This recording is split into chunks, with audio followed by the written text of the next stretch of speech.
Well, hi, everybody, and welcome back to the Joe Citizen Show. This is Roger Homefield, and I am Joe Citizen, but so are you. And we need every Joe Citizen out there to come to the aid of his or her country. You know, on my last show, I was very upbeat and bubbly about some good things that happened in Europe, and I still am. I still really am. But, you know, folks, we also have to be realistic about things, and we have to ask ourselves these questions before it's too late. And that's, what kind of country do we want to leave for our children and grandchildren? And we really need to ask that question. And we haven't really faced that issue when it comes to the issue of jihad. Everybody's blown it off all these years. The government, for whatever reason, has just covered the behind of jihad ever since 9/11. In America, we have been so obsessed with the political struggle as well as the attack on our culture and our very sensibilities that we've just completely ignored and taken our eyes off of creeping Sharia and stealth jihad. Well, let me tell you, Sharia, she ain't so creeping anymore. David Gaubatz, we're going to do a series with David Gaubatz. He's our special guest. And David Gaubatz served 12 years as the top security clearance special agent in the U.S. Air Force's elite Office of Special Investigations. That's OSI. This is his 45th year in counterterrorism. After 9/11, David was handpicked out of 2,500 agents for a crash course in Arabic so that ultimately he could be deployed as the first citizen federal agent in Iraq for Iraqi freedom. He tracked down and interrogated terrorists. He led a 15-man team to rescue 9 family members of the Iraqi lawyer who saved the life of Private Jessica Lynch. 15 years ago, David Gaubatz wrote this book, Muslim Mafia. He tried to warn us, ladies and gentlemen. He put himself out there. Everything he warned us about in this book has come true. He masterminded a very daring sting operation inside the Washington, D.C. headquarters of the Muslim Brotherhood offshoot group CARE, or Council on American Islamic Relations. With thousands of documents and videos, he exposed their intent to carry out their so-called grand jihad against America and Canada.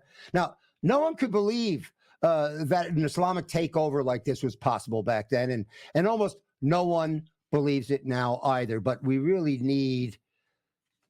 better think again. On my last show, I called it the Great Western Civilization Comeback. I was bubbling with optimism over the preliminary victories of 2 European politicians named Marine Le Pen of France and Geert Wilders of the Netherlands. Now, they have been extremely outspoken and passionate about saving their country's cultures from being swallowed up by Islamism. I was speaking with Dave about it and how glad I was that the pendulum was swinging back. But he said, Roger, he told me that he thinks I need to hold off with the celebration a bit because it could be too little, too late.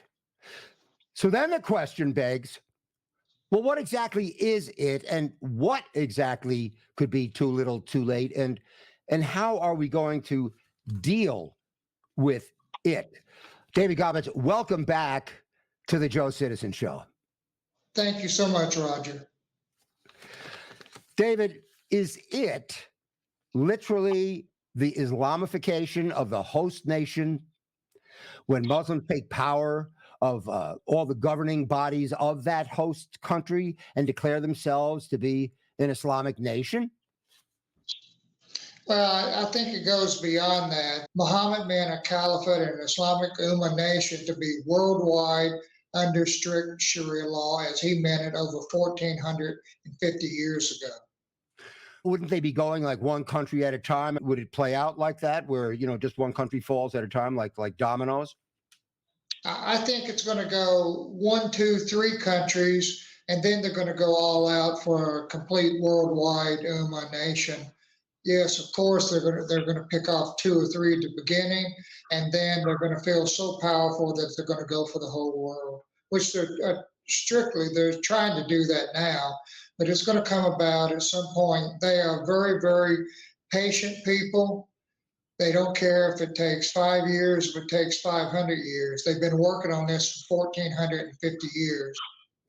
What's been very frustrating to me, David, and correct me if I'm wrong, is that people think of war or takeover in certain terms, and they don't understand. Like you said, they don't care if it takes 100 years, meaning it could be in very slow motion. And unless people see bullets flying and bombs going off, they don't understand that there is an actual attack. Is that the problem? Is that what part of the problem has been, that it's so slow and incremental that everybody just gets kind of mesmerized? Yes, exactly. And I'll give an example of that, Roger. When I was in Iraq in 2003, I had the opportunity to interview numerous al-Qaeda and numerous Saddam Fedayeen. And one of the questions I would ask them is, what is going to be the next type of attack in America? Now, I was expecting that they're going to, go for 3, 4, 5 type 9/11s all at one time, and that's going to be the next type of attack. But they told me, they said, currently in America and in Europe and across the world, Islam is winning. To conduct another 9/11 type of attack right now or in the near future would be counter to what their objective is. It would set them back 25 years. Instead, I was told over and over that they are going to go after the hearts of the American people, the hearts of the Europeans, etc. And I asked what that meant, and you and I have discussed this previously, but they told me that that meant that they were going to go after the children of non-Muslims. They're going to do it in America, all throughout Europe, and they're going to start at the lowest grade levels in our schools. They're going to go after the hearts of our loved ones, our children, our grandchildren, nieces, nephews. That's who they're going to target. And that's who they have been targeting for the last couple of decades, and I've been trying to warn about that. And is that not why we're seeing these pro-Hamas protests all across America? Have they not already stolen the hearts of America's youth to a point? Yes, we're seeing that. The children that we're seeing in our college are around the 20-year age mark. And remember, I was in Iraq in 2003, and I was told they're going to hit our educational system and they're going to do it fast. And now we're seeing the results of it. I would never have believed in my younger days, or even today, that we would have college students, American citizens, who would be supporting Islamic-based terrorists who kill innocent children and openly brag about it. Now, folks, today we're starting off talking about Europe. We're going to go through the same set of questions about America, okay? But right now, David, regarding Europe, is England beyond the tipping point? I mean, London is barely recognizable anymore. The Muslim population has tripled since 9/11. Is that a coincidence, by the way? And they have had Muslim mayors in many major cities. And David, I just want to show you a 12-second clip here. This is a welfare line in London.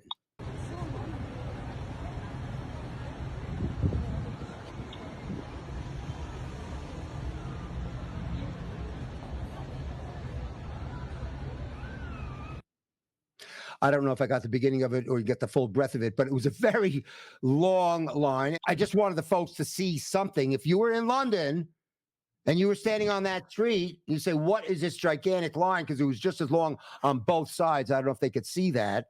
And I didn't see many native English looking clothing on that line.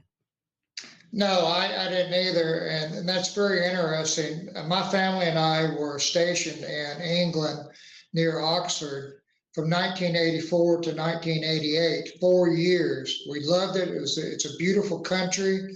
But what happened is what we're seeing today is migration, immigration, illegal immigration into the country. They started allowing many, many more illegal aliens, specifically from Islamic countries, decades ago. And now they're seeing the effects of it. We recently have been allowing, well, I won't say recently, within the last decade, been allowing tens of thousands of illegal residents, aliens, specifically from Mexico, Venezuela, China, etc. But many have been coming from Islamic countries. And as we're seeing in England and Germany and Norway and Switzerland, they are not trying to assimilate into their country. They are trying to dominate the country.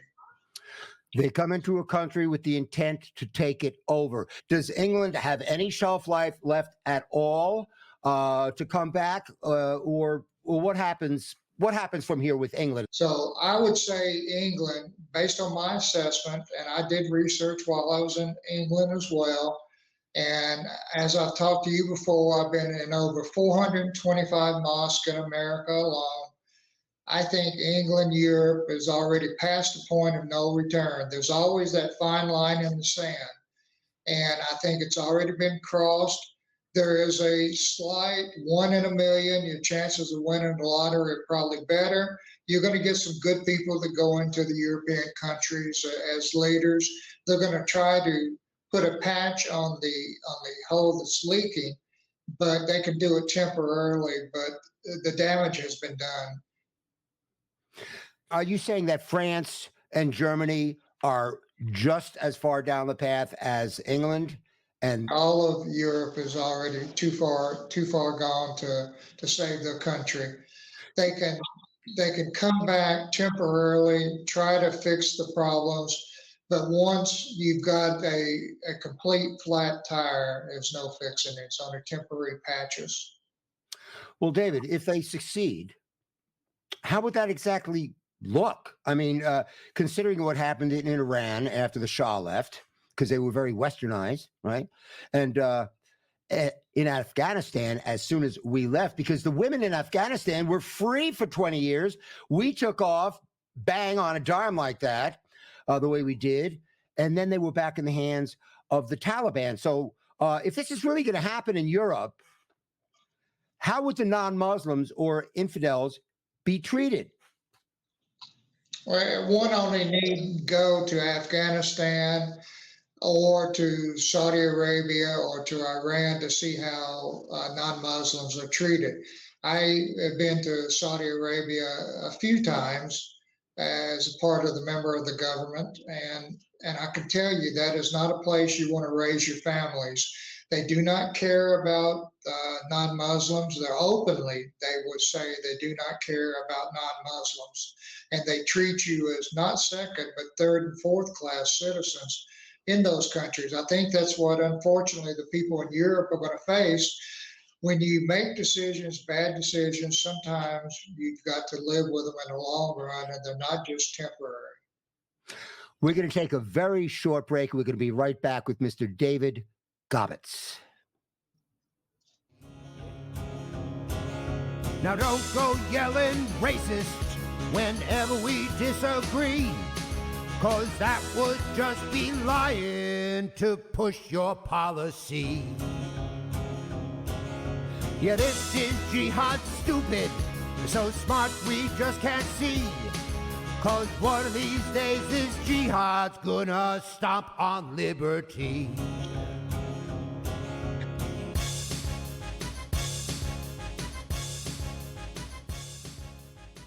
Okay, we're back with Mr. David Gaubatz. So, how would women be treated? I mean, if we're talking France, I mean, are they going to crack down on Western culture and put French women in burqas? That is the goal of Islam. First, I think people have to understand, and if I were to ask conservatives and liberals about the definition of Islam, and if I were to ask the people on both sides, is Islam a religion?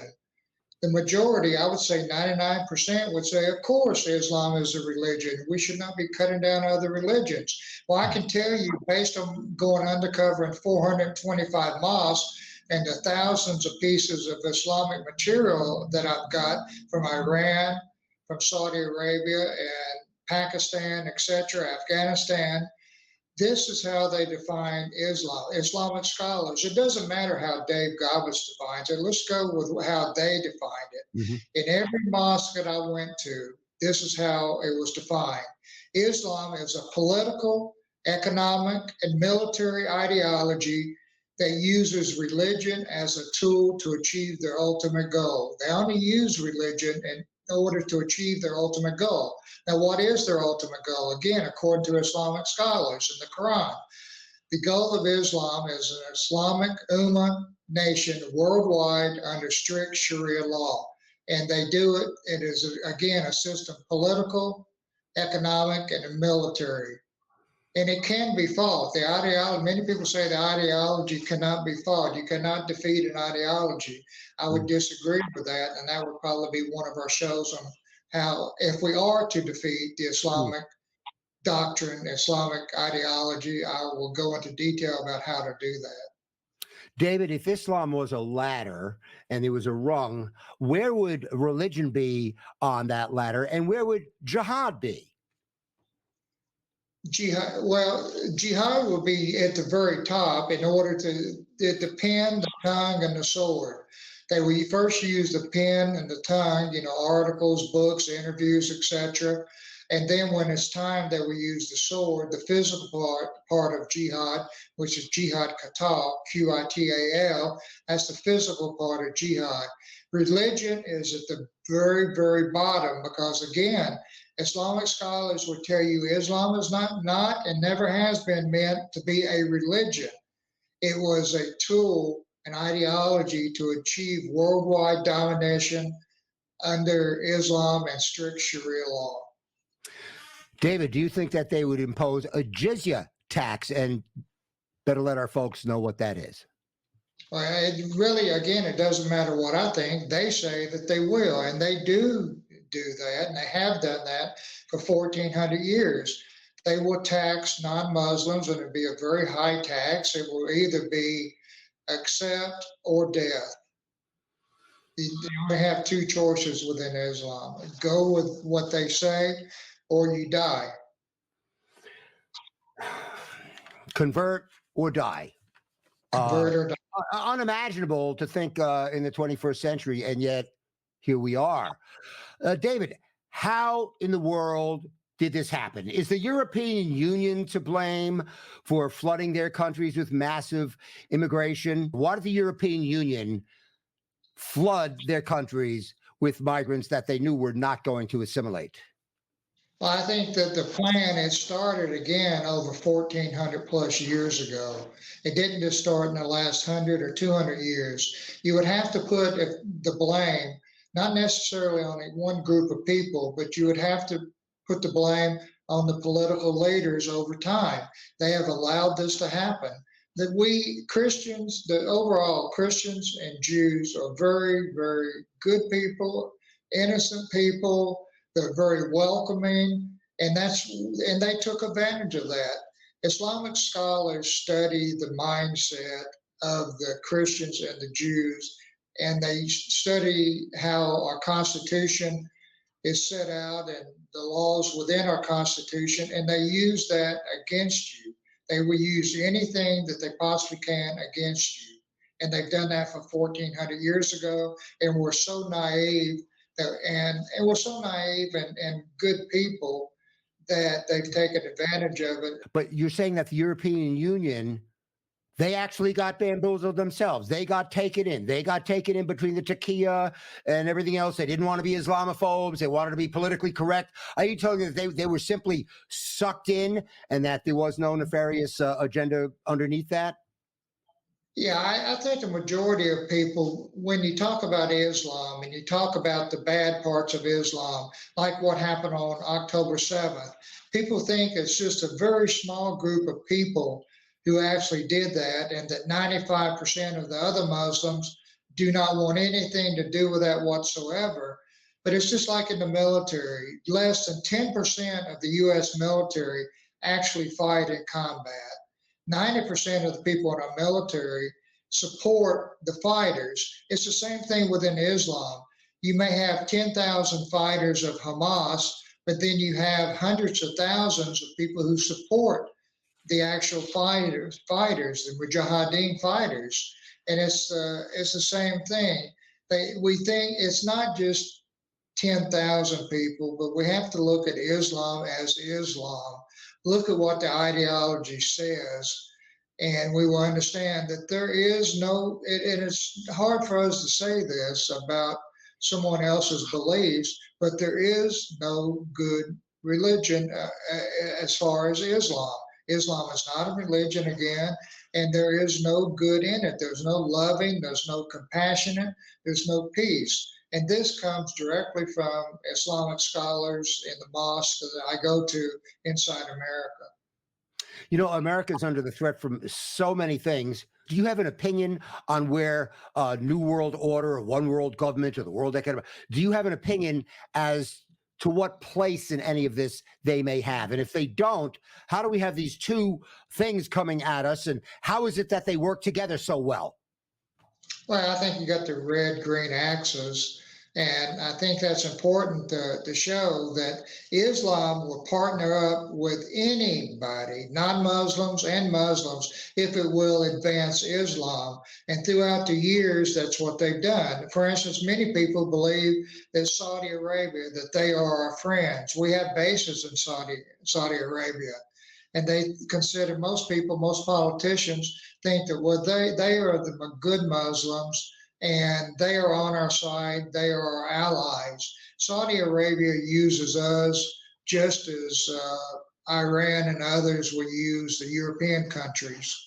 They are not our friends. They will use you, they will be not very nice to you, they will be helpful.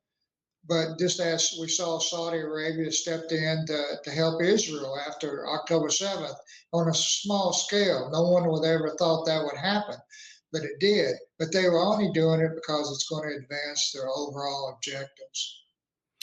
David, let me show another parody to you that we had back in the radio show. It's a very simple one. Here you go.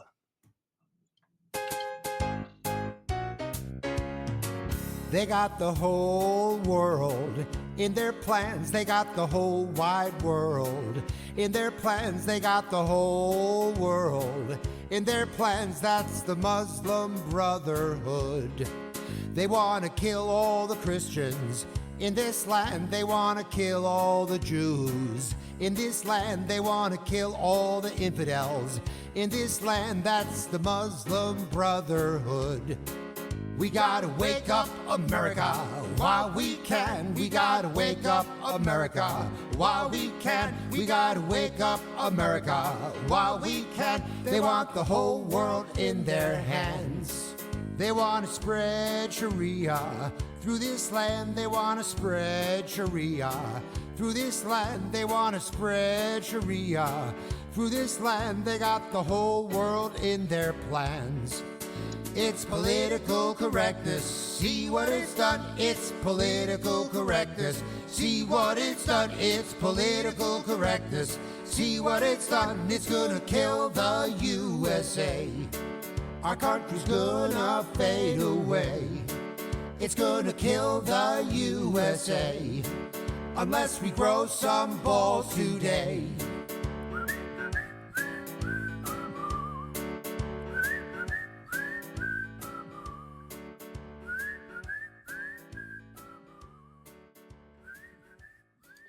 Well, you know what's sad about it, David, is at the radio show, we're talking 14 years ago, and we never did grow the balls.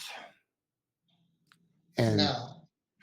we never did. Now, David, Marine Le Pen, as you know, she was screaming about this stuff way back then, right? When we had the radio show, we're talking 2010, when she had to walk through a sea of Muslims that were praying on the streets of Paris. People couldn't get in or out of their apartment buildings. You would have thought people would have taken it seriously at that point. Now, she's got some very strong rhetoric where she's really appealing to the French people, like, how could you disagree with not wanting to rid our territory of people that want to kill the French? Is it too late for them to do anything with either the vote or revolt?